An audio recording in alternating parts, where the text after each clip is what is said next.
ایمان پر سلف خلف نے بڑی کتابیں لکھیں۔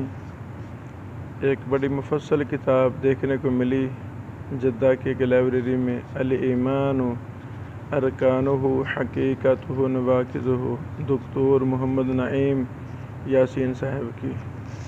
انہوں نے ایمان کے مسائل کا احاطہ کیا ہے، کوئی چیز چھوڑی نہیں ہے۔ اللہ اکبر، بڑی یہ کتاب پسند آئی،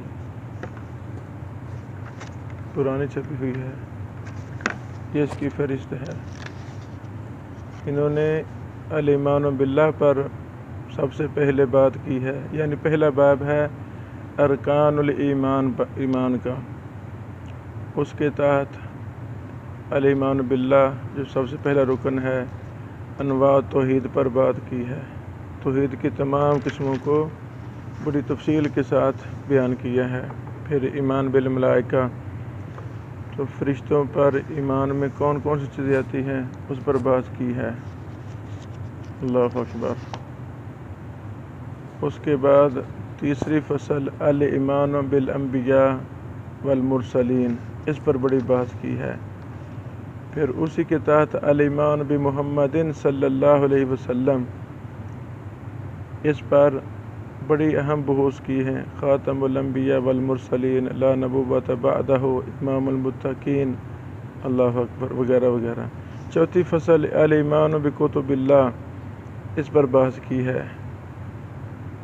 تو آخر میں قرآن کریم پر تفصیل کے ساتھ بحث کی ہے۔ پانچواں فصل الایمان بالیوم الآخر، آخرت کے دن پر بڑی تفصیل کے ساتھ اسی میں یعنی قبر کا ذکر، دجال، قرب قیامت جو نشانیاں ہوں گی بڑی بڑی، ان کا سب کا ذکر کیا ہے۔ ماشاءاللہ، بڑی کتاب پسند آئی۔ پھر دوسرا باب ہے حقیقت الایمان، ایمان کم اور زیادہ ہوتا ہے، اس کے اسباب کیا ہیں، علم، عمل، ذکر، فکر۔ تیسرا باب ہے نواقض الایمان، کون سی چیزیں ہیں جو ایمان کو توڑ دیتی ہیں، اس پر بڑی تفصیلی بحث کی ہے۔ ماشاءاللہ، یہ ساری وہی بحث ہے۔ اس طرح یہ بڑی جامع کتاب ہے، 354 صفحات پر مشتمل۔ ماشاءاللہ، اللہ کرے ہم اس کو بھی اردو میں شائع کریں، جیسے اللہ تعالیٰ نے ہم سے اور بھی کتابوں پر کام کروایا ہے، بڑی مجھے پسند آئی ہے۔